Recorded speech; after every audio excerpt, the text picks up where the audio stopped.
Bienvenidos a un nuevo episodio de Sabios en Consejo. Mi nombre es Salvador y vengo acompañado de mi amigo Sergio. Hola, ¿qué tal? Es un placer saludarlos nuevamente. Hoy os traemos la historia de un personaje que, sinceramente, debería ser mucho más conocido. Un genio, un guerrero, un inventor, un tipo muy adelantado a su tiempo. Cuando pensamos en inventor del Renacimiento, siempre se nos viene a la cabeza pues Leonardo da Vinci. ¿Y si te dijera que España tuvo su propio Leonardo? Pues fue un navarro del siglo XVI que soñaba con submarinos, con máquinas de vapor y con trajes para respirar bajo el agua. Vivió entre batallas, experimentos y proyectos que parecen imposibles. Gran mente la ve este hombre, que fue un militar tan fuerte como un toro, un inventor incansable y además un cantante de voz muy grave. Pero mejor que contarlo nosotros, que lo haga él mismo. Os presento a Jerónimo de Allanz y Beaumont.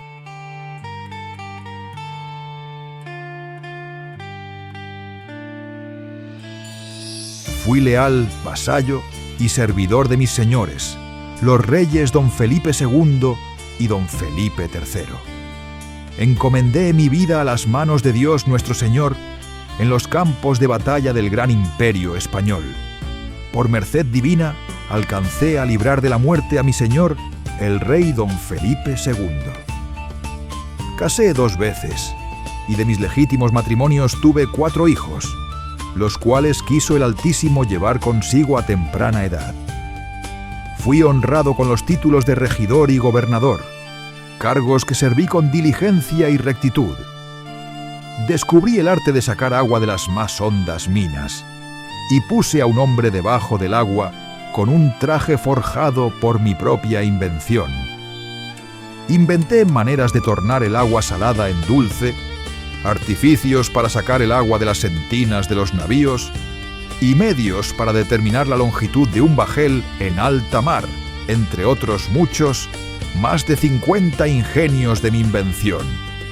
Mostréme diestro en la pintura, en la música y en el canto. Mas, sobre todo, fui hombre de altas miras y de espíritu humanista, adelantado a mi siglo, si bien no alcanzaron mis obras en vida el reconocimiento que quizá la posteridad juzgue merecer.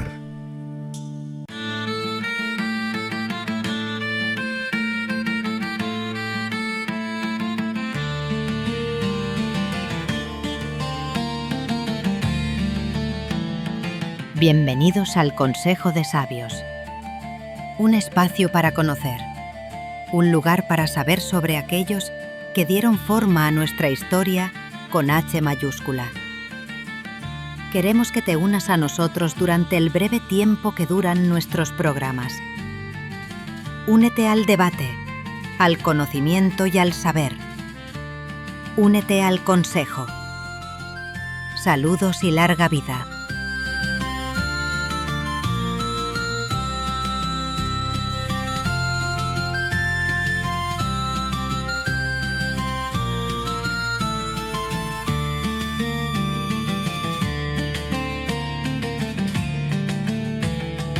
Allanz nació en 1553 en Navarra, en una familia noble, pero desde pequeño destacó por su inteligencia y por su fuerza. Las crónicas dicen que era un hombre alto, corpulento, con una presencia impresionante. Y no exageran. Se contaba que podía doblar barras de hierro con las manos y levantar cañones pequeños sin ayuda. Vamos, que tenía la fuerza de un forjador y la cabeza de un ingeniero. Exacto, era una persona que no se limitaba a tener ideas, sino que las llevaba a cabo con sus propias manos, Salvador. Y en una época en la que España participaba en casi todas las guerras, su destino parecía inevitable: el ejército. Claro que sí. Y de joven entró al servicio del rey Felipe II, siendo destinado a Flandes. En plena guerra de los 80 años, en 1578, en Bélgica, participó en una batalla muy famosa, Gembloux. Aquí es donde las tropas españolas arrasaron a los rebeldes. Esta victoria aplastante fue comandada por don Juan de Austria y Alejandro Farnesio, que lo tenía en mucha estima, puesto que se ganó la primera gran reputación como un soldado muy valiente. Nuestro protagonista, leyenda donde las haya, en su desempeño militar tuvo un episodio muy interesante.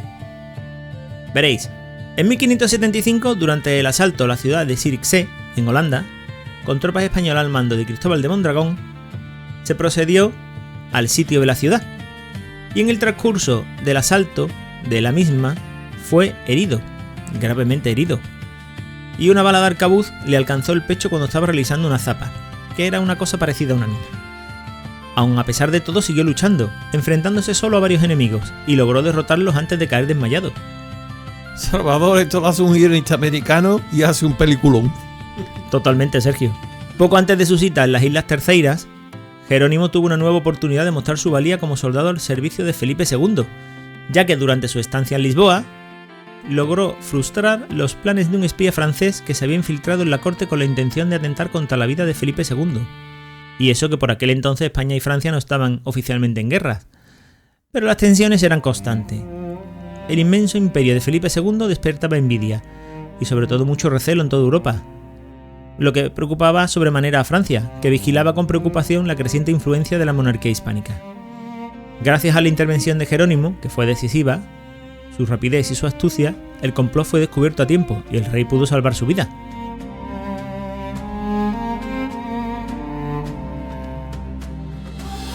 Ese episodio confirmó lo que muchos ya intuían. Jerónimo de Ayans no era solo un ingeniero brillante y un soldado capaz, sino también un hombre valiente, leal y digno de confianza. Desde entonces, su nombre empezó a sonar entre esos soldados que sostenían con su esfuerzo la grandeza del imperio. Pero esa no fue la única gesta. En 1582 Jerónimo participó en la batalla de las Islas Terceiras, librada cerca de las Islas Azores. Felipe II había enviado una flota al mando del experimentado Álvaro de Bazán. Ahí está, justo, Salvador. Con el objetivo de asegurar la unión de Portugal a la corona española y poner fin a la resistencia de las fuerzas francesas que apoyaban al pretendiente Antonio Prior de Crato. Esta batalla es histórica por varias razones. Fue la primera contienda naval entre galeones de guerra y también la primera que se libró en mar abierto a gran escala. El enfrentamiento concluyó con una clara victoria española, lo que aseguró el control de Felipe II sobre el Atlántico y consolidó su poder marítimo frente a Francia y sus aliados. Para Jerónimo, participar en aquella batalla significó ganar experiencia, reconocimiento y la reputación de un soldado valiente y capaz, rasgo que lo acompañaría toda su vida. Además, hay que tener en cuenta que, si os acordáis del programa anterior, las Islas Azores eran muy codiciadas por los enemigos de España, al ser el sitio donde recalaban galeones llenos de plata y oro. En esa batalla coincidiría con un amigo suyo muy especial, Félix López de Vega y Carpio, que en esos momentos contaba con 20 años. Ambos compartieron el ambiente duro de la vida militar, y Lope siempre habló de Ayans con profunda admiración, destacando su fuerza, su coraje y su carácter extraordinario. Que uno de los mayores escritores de la historia sintiera tal respeto por él, dice mucho de la huella que Jerónimo dejó en quienes lo conocieron. Y tanto, Sergio. Incluso uno de los libros de Lope se dice que está dedicado a él, al estar inspirado en su perfil. Finalmente, después de tantas campañas, Felipe II lo nombró comendador de la Orden de Calatrava, entre 1583 y 1586. No se sabe con exactitud la fecha, pero una cosa que sí es interesante es cuando lo nombró administrador general de las minas del Reino de España en 1597. ¿Por qué, Sergio? Pues bien, el rey lo nombra porque Ayans reunía tres cualidades, cosas muy poco comunes, juntas: conocimiento técnico real, experiencia sobre el terreno y además tenía una gran lealtad y reputación. Y es ahí donde empieza su gran faceta como inventor, Salvador. A finales del 16 no había electricidad, ni motores, ni fábricas, pero Jerónimo ya estaba diseñando máquinas de bombear agua, ventilar las minas, controlar gases y mover los barcos a vapor. ¿A vapor? Sí, a vapor. Y más de 50 inventos. En una época en la que la palabra tecnología ni siquiera existía en el sentido que la conocemos ahora, Jerónimo ya iba por delante. Su invento, querido oyente, más famoso fue una máquina de vapor para extraer las aguas de las minas. Lo desarrolló mientras trabajaba en las minas de Guadalcanal, en Sevilla, uno de los lugares más estratégicos del reino para la extracción de metales. En 1606, 100 años antes que Thomas Newcomen, quien ya la construyó en 1712, la primera máquina de vapor atmosférica práctica. Jerónimo de Ayans ya había ideado un sistema funcional para bombear agua utilizando la presión del vapor. Y más de 60 años antes que James Watt, que no inventó una máquina de vapor, sino que la perfeccionó para usos industriales. Ayans había demostrado que era posible aprovechar el vapor como fuerza motriz.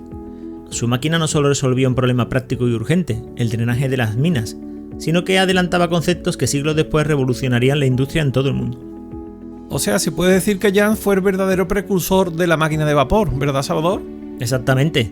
El sistema era muy avanzado, calderas, válvulas, pistones, todo descrito en una patente real firmada por Felipe III el 2 de diciembre de 1606. Y no solo eso, en esa única patente aparecen 48 inventos distintos. 48, querido oyente, 48. Cada uno pensado para resolver problemas reales del imperio. Porque era un hombre muy práctico. Imaginaos a este hombre como creador de contenido en YouTube. Tendría un canal para él solo. Y otro de los grandes problemas de la navegación en tiempos de Jerónimo de Ayans era la determinación de la longitud. La latitud, es decir, saber si el barco estaba más cerca del norte o del sur, estaba relativamente bien resuelta gracias a las observaciones de los astros. Pero en alta mar, determinar la longitud, la posición exacta de este a oeste, era una tarea muy difícil. Vamos, que básicamente navegar sin longitud era como ir al supermercado sin GPS. Sabes más o menos dónde quieres ir, pero probablemente acabes de nuevo en la tienda de la esquina. Así es. Ayans fue uno de los primeros ingenieros en comprender que este problema no podía resolverse solo con astronomía, sino que requería instrumentos técnicos más precisos. Cuadrantes y astrolabios mejorados que resistieran el movimiento de los barcos. Mecanismos de medición de tiempo basados en pesas y engranajes, e incluso aparatos que registraban cambios de presión y aire. Con todo esto buscaba reducir el margen de error en la navegación, anticipando soluciones que no se consolidarían hasta más de un siglo después con los relojes marinos y la revolución industrial. Oyes bien, hasta un siglo después. Junto a estos avances, también desarrolló sorprendentes ingenios para el medio marino, como un artefacto de inmersión, precursor del traje de buceo, con el que llegó a sumergirse durante largos periodos bajo el agua ante la mirada atónita de la corte. Todo este conjunto de inventos otorgó ventajas técnicas muy valiosas a la monarquía hispánica, que supo aprovechar el talento de una de las mentes más lúcidas del imperio. Y como si todo esto fuera poco, en el año 1606 Jerónimo de Ayans diseñó sistemas de calefacción y refrigeración para edificios. Estamos hablando de una época en la que el control de la temperatura se reducía a encender un fuego o abrir una ventana. No te olvides. Sin embargo, nuestro protagonista comprendió que el aire podría dirigirse, regularse y aprovecharse. Pensó los edificios como sistemas cerrados, donde el calor y el frío podrían distribuirse de manera controlada mediante conductos y corrientes de aire. Esa misma comprensión del comportamiento de los gases le llevó a mejorar hornos de fundición, haciendo que consumieran menos combustible y alcanzaran temperaturas más altas y estables, lo que supuso un avance crucial para la metalurgia del imperio. Pues bien, también diseñó instrumentos capaces de medir y controlar la circulación de los gases, especialmente en las minas, donde la falta de aire y los vapores tóxicos causaban innumerables muertes. Gracias a estos sistemas se podía ventilar mejor el subsuelo y trabajar con mayor seguridad. No se detuvo ahí, mejoró los molinos, optimizando engranajes y transmisiones de energía, y llegó incluso a imaginar embarcaciones asistidas por vapor, utilizando la expansión de los gases como fuerza motriz. No me digáis que no es tremendo. En conjunto, estos inventos revelan algo fundamental. Jerónimo de Ayans no era solo un inventor brillante, sino uno de los primeros ingenieros modernos, capaz de entender y dominar el comportamiento del aire, el calor y la energía en una época en la que casi nadie pensaba en estos términos. Pero si hay un invento de Jerónimo de Ayans que suena casi imposible para su época, ese es, sin duda, su traje de buceo. ¿Qué me dices? ¿Un traje de buceo a comienzos del siglo XVII?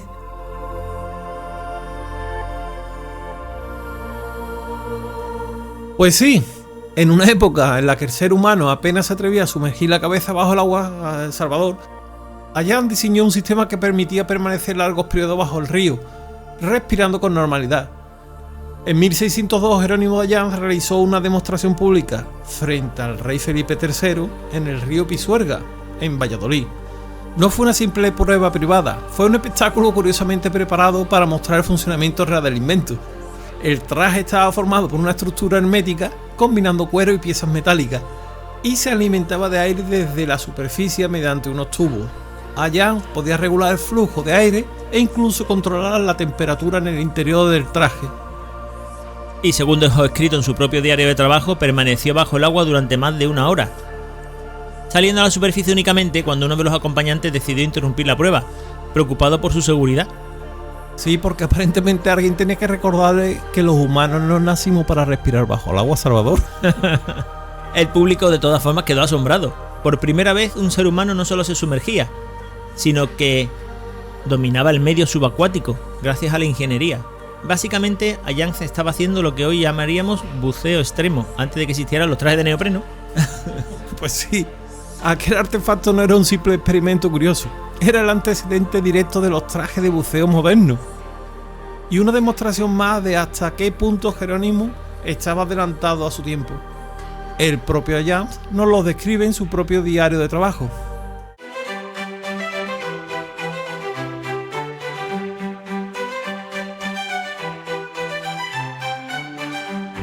Su Majestad quiso ver lo que parecía más dificultoso, que era poder un hombre trabajar debajo del agua espacio de tiempo. Y así, por agosto del año pasado, de 1602, fue con sus galeras por el río de esta ciudad, al jardín de don Antonio de Toledo, donde hubo mucha gente. Eché un hombre debajo del agua, y al cabo de una hora le mandó salir su Majestad. Y aunque respondió debajo del agua que no quería salir tan presto, porque se hallaba bien, tornó su Majestad a mandarle que saliese, el cual dijo que podría estar debajo del agua todo el tiempo que pudiese sufrir y sustentar la frialdad de ella y el hambre.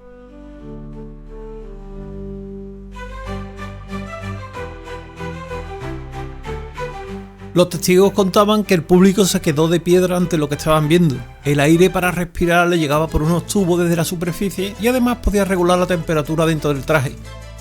Felipe III quedó tan impresionado que le otorgó un privilegio exclusivo para explotar todos sus inventos durante 20 años, en todo el reino, una patente general. Y estamos hablando de principios del siglo XVII. Lo más interesante de todo es que Jerónimo de Ayance no inventaba por espectáculo ni por simple curiosidad. Inventaba para resolver problemas reales. El traje de buceo del que hemos hablado, por ejemplo, no estaba pensado como una rareza para impresionar a la corte, sino como una herramienta práctica. Ayance buscaba mejorar la seguridad en las minas inundadas y estudiar las posibilidades de recuperar cargamentos hundidos en ríos y costas. Vamos, que no era una influencia del siglo XVII, pero casi. Casi, Sergio.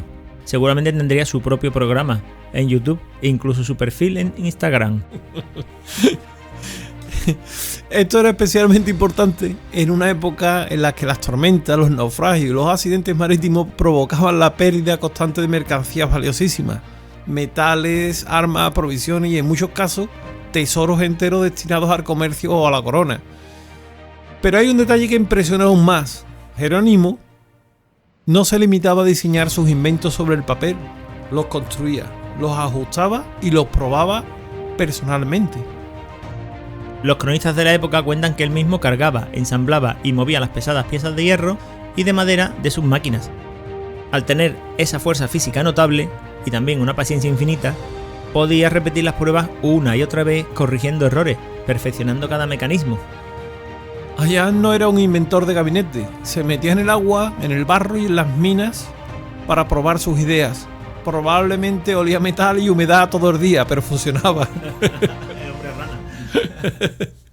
Y esa combinación de ingenio, resistencia y perseverancia lo convirtió en una figura excepcional de la ciencia y de la ingeniería. Y en alguien que no le tenía miedo a ensuciarse mientras cambiaba el mundo. Y por si esto fuera poco, Jerónimo de Ayance tenía otra pasión: la música. Poseía una voz de bajo tan potente y profunda que llegó a participar en interpretaciones y composiciones dentro del entorno de la corte. En el siglo de oro, la música no era un simple entretenimiento, era una disciplina elevada, vinculada a las matemáticas, la armonía y el orden del universo. De hecho, los cronistas cuentan que cuando Ayance cantaba, su voz llenaba la sala por completo, hasta el punto de hacerla vibrar. No era solo un ingeniero brillante o un soldado experimentado, sino también un artista respetado, lo que se dice un hombre renacentista moderno. Y así se dibuja su figura completa: guerrero, inventor, músico, ingeniero y servidor del reino. Un auténtico titán del siglo de oro, capaz de dominar el hierro, el vapor y también la música, recordemos. Un hombre imposible de encasillar y precisamente por eso muy extraordinario. Como yo, Salvador.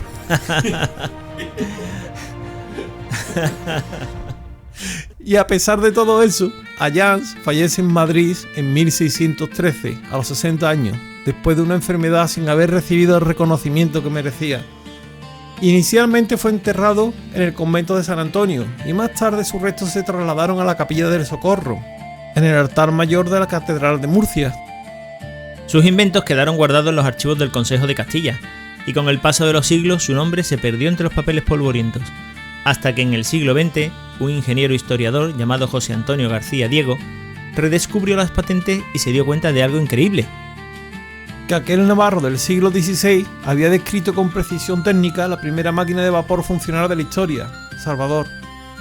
Desde entonces, Jerónimo de Ayans es considerado oficialmente el precursor de la máquina de vapor moderna, y con el tiempo su figura ha ido recuperando el lugar que merece. Y tanto que sí. De hecho, a día de hoy, la Oficina Española de Patentes y Marcas entrega los premios Jerónimo de Ayans a la innovación tecnológica. No está nada mal para un inventor que vivió hace más de 400 años. La historia de nuestro protagonista, Jerónimo de Ayans, nos recuerda algo fundamental, que la innovación no siempre depende de la época, sino del ingenio. Exacto. En un mundo sin electricidad, sin fábricas y sin internet, Ayans ya pensaba en energía, en ventilación, en máquinas automáticas y en bucear bajo el agua. Un genio completo que unía fuerza, valor y cerebro, y que demuestra que a veces los grandes inventores no son los más conocidos, pero sí los que cambian el rumbo de la historia.